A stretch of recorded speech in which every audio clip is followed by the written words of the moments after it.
안녕하세요. 김성부동산 연구소입니다. 오늘은 2020년 상반기 환율 전망에 대해서 생각해보는 시간을 갖도록 하겠습니다. 자, 2020년도의 환율 전망을 한번 해볼까 이렇게 생각을 했는데, 요즘과 같은 시점은 워낙 시장의 불확실성이 강하기 때문에 1년의 기간 동안의 환율을 전망한다는 자체는 별로 의미가 없습니다. 따라서 상반기, 지금 벌써 2월 초죠, 그죠? 그래서 상반기까지만 환율이 어떻게 될 것인가 한번 생각해 보는 시간을 갖도록 하겠습니다. 자, 올 초에, 12월 말부터 올 초에 전문가들이 원달러 환율을 예측하기를 환율 하락이 될 것이다. 상반기는 즉 달러 약세, 원화 강세에 의해서 환율이 떨어질 것이다. 이렇게 예측을 했습니다. 자, 이렇게 예측한 근거가 뭐냐 하면은 미중 1단계 무역 합의, 지금 1단계 무역 합의가 이루어졌죠.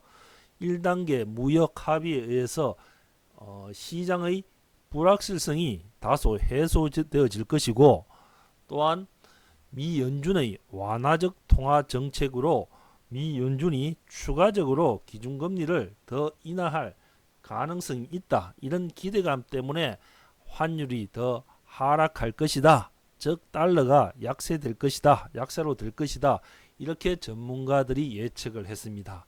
그러나 실제로 지금 미중 1단계 무역 합의가 이루어졌지만은 앞으로 더 어떻습니까? 이렇게 합의를 도출해야 될 그를 도출해야 될 내용들이 훨씬 많고, 이러한 1단계 무역 합의 효과는 미비하다고 볼 수가 있고, 또 연준이 최근 어떻습니까? 기준금리를 동결시켰죠, 그죠? 따라서 전문가들의 이러한 예측은 지금 빗나간 현상이라고 말씀드릴 수가 있습니다. 자, 그러면 환율이 어떻게 될 것인가? 자, 다시 한번 생각을 해보도록 하겠습니다. 자, 올 초에 12월 말부터 올 초까지는 이 전문가들의 예측에 따라서 환율이 어느 정도 하락 국면을 가져왔습니다. 그러나 최근 들어서 환율이 다시 상승 국면을 보이고 있죠, 그죠? 물론 일부 어느 정도 하락했다가 다시 상승하고 어느 정도 어떤 이런 차이는 있을지언정 전반적으로 환율은 지금 상승 국면을 보이고 있다는 겁니다. 자, 거의 1120원 선을 어떻습니까? 회복을 하고 있죠, 그죠? 좀 많이 떨어졌다가, 그죠? 자, 이렇게 환율이 상승하고 있는 이유를 지금부터 다시 말씀드리도록 하겠습니다. 자, 본인 생각은 상반기뿐만 아니라 올 하반기, 즉 2020년도는 전반적으로 이렇게 계속적인 환율 상승 국면을 이어갈 것이다. 자, 이렇게 예측을 할 수가 있습니다. 자, 첫 번째, 예기치 못한 변수가 생겼죠, 그죠? 코로나로 인한 세계 경제 침체로 안전자산 선호 현상이 두드러졌다는 거죠.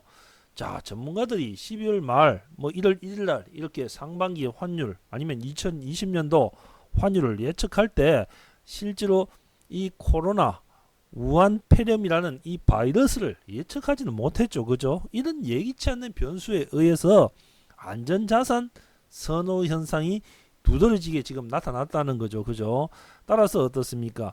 계속적으로 지금 어떻습니까? 환율이 상승을 하고 있고, 자, 지금 우리나라에서도 어떻습니까? 이렇게 외화 통장에 가입을 해서 가입한 그 가입액이 점점점 어떻습니까? 늘어나고 있는 그런 추세라고 얘기를 하고 있죠, 그죠?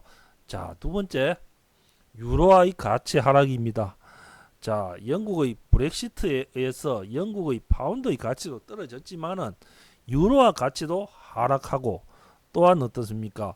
위안화 가치도 하락을 했죠, 그죠? 자, 영국의 브렉시트에 의해서 유로화 가치, 영국 파운드 가치도 하락하고, 중국 코로나 코로나 바이러스에 의해서 경제 침체에 의한 위안화의 가치 하락. 자, 이렇게 달러 말고 유로하든지 위안화의 가치의 하락은 동반해서 어떻습니까? 우리 원화의 가치 하락을 이끌어낼 수밖에 없다는 겁니다. 따라서 원화 약세에 의해서 현 시점에서 이렇게 환율이 계속 올라갈 수밖에 없다. 자, 여기 보면은 실제로 브렉시트가 지금 뭐 이렇게 이루어졌지만은 합의안들이 앞으로 도출 안 돼서 노딜 브렉시트가 될 가능성이 훨씬 많다고 하죠. 그죠? 자, export gains and losses resulting from no deal Brexit입니다. 자, 이 브렉시트에 의한 영향, 자, 수출의 영향을 보면은, 자, 우리나라하고 터키하고 뭐 여기 파키스탄하고 일부 뭐 이런 그죠 나라들 빼고는 오히려 게인지 그죠 이익을 얻는 나라가 더 많습니다. 미국, 중국, 타일랜드, 사우스 아프리카까지, 일본 말할 것 없죠. 그죠? 일본까지. 그런데 이 노딜 브렉시트가 실제로 딜 없이 브렉시트가 이루어진다면 우리나라는 지금 수출뿐만 아니라 경제적으로 더 어떻습니까? 어려워질 수밖에 없죠. 그죠? 영국하고 어떤 교역량이 뭐 조금 적다고 하더라도 우리 경제에 영향을 받을 수밖에 없다는 겁니다. 그죠? 자, 그 다음 한국은행의 추가 금리 인하 가능성입니다. 2020년도 상반기 그죠? 자, 지금 최저금리죠. 그죠? 그렇지만은 지금 워낙 이렇게 걷잡을 수 없는 경기 침체 국면과 또 지금 총선 대비에 의해서 양적 완화 정책 그죠? 적극적인 지금 양적 완화 정책의 기조에 의해서 한 번 더 최저금리로 인하할 가능성이 존재한다는 겁니다. 그죠? 자, 코로나가 발생하지 않았을 때도 이렇게 금리 인하의 가능성이 존재했는데 코로나에 의해서 지금 경기는 지금 말할 것도 없이 지금 뭐 도저히 극복할 수 없는 그런 상황까지 왔다고 볼 수가 있죠. 따라서 이렇게 추가 금리 인하 가능성이 존재한다는 겁니다. 자, 우리나라 금리가 이렇게 기준금리가 인하한다면은 우리 돈 가치가 어떻습니까? 떨어진다는 말이죠. 그죠? 그럼 우리 돈 가치가 떨어진다는 것은 원화 약세고 달러 강세입니다. 그러니까 어떻습니까? 자연적으로 환율은 상승할 수밖에 없다. 자, 네 번째. 한국 수출 역시 지금 아주 힘든 상황이죠. 그죠? 자, 올 상반기에 반도체가 어느 정도 회복 국면에 접어들 것이다. 이렇게 예상을 하고 있지만은 반도체 역시 어떻습니까? 아주 어떻습니까? 지금 힘든 상황이고 이런 코로나 바이러스의 영향에 의해서 자동차 등 전반적인 제조업의 어떤 수출 감소, 부진은 지금 어쩔 수 없는 현상이다. 따라서 이러한 한국 수출이 감소됨에 의해서 환율 자체는 원달러 환율이 인상되어질 수밖에 없다는 겁니다. 그죠? 정부에서 일정 어떤 조정이 들어가는 한이 있더라도 정부에서는 어떻습니까? 이 환율이 더 이상 어떻습니까? 인하되지 않고 어느 정도 환율이 상승될 수 있도록 어떻습니까? 그렇게 조정 국면을 만들어갈 수밖에 없다는 겁니다. 그죠? 자, 다음에 미국 경기 상승입니다. 자, 트럼프의 경기 부양 지금 미국의 경기는 최고점이죠. 그죠? 주가 역시 지금 많이 상승했는 또 상승하고 있는 그런 상황입니다. 그죠? 자, 이렇게 미국 경기가 상승하고 있는 국면에서는 원화가 어떻습니까? 약세고 달러가 강세일 수밖에 없다는 겁니다. 아울러 미국 금리가 최근 연준에서 동결시켰죠. 그죠? 자, 추가적 금리 인하는 지금 어떻습니까? 미국은 불확실한 그런 상황입니다. 트럼프는 어떻습니까? 대선 국면을 맞이해서 미국 금리를 더 어떻습니까? 인하시키려고 하고 있지만 연준이 보는 시각은 어떻습니까? 더 이상 어떻습니까? 미국의 어떤 금리를 인하시킬 여지는 없다고 이렇게 보는 것이죠. 그죠? 그래서 이제 더 이상 어떻습니까? 금리를 인하시켜서 미국이 어떻습니까? 양적 완화를 시키기보다는 어느 정도 어떻습니까? 금리를 일정한 수준으로 유지시켜서 어떻습니까?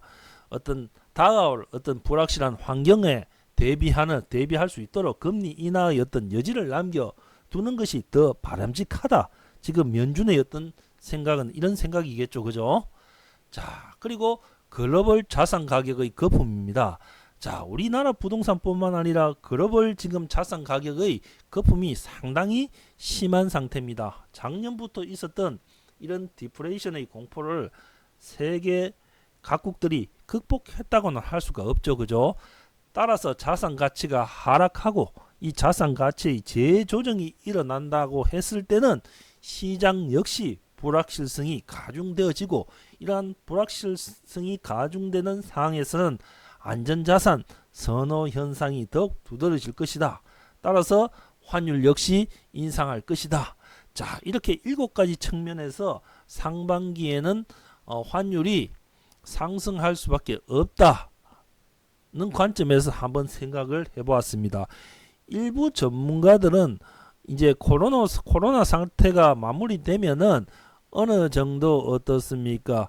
이제 이런 경기라든지 이런 측면에서 하점을 찍고 이제 다시 어떤 회복 국면에 접어들기 때문에 환율 역시 어떻습니까? 이렇게 상승하지 않고 어느 정도 조정을 받아서 환율이 다시 인하할 것이다. 이렇게 예측하는 분이 많이 계시지만은, 이렇게 경제가 이렇게 예상치 않은, 안 그래도 어려운 상황에서 이렇게 코로나와 같은 예상치 않는 돌발 변수에 의해서 세계 경제가 이렇게 치명타를 입었다는 것은 어떤 물론 뭐 이렇게 우한 폐렴 코로나 상태가 진정되면은 또 중국도 양적 완화 정책, 또 경기 부양을 시키기 위해서 여러 가지 어떻습니까? 그런 정책을 쓰면은 어느 정도 나아질 수는 있지만은 단기간에 1년 안에 이렇게 회복되지 않을 것이다.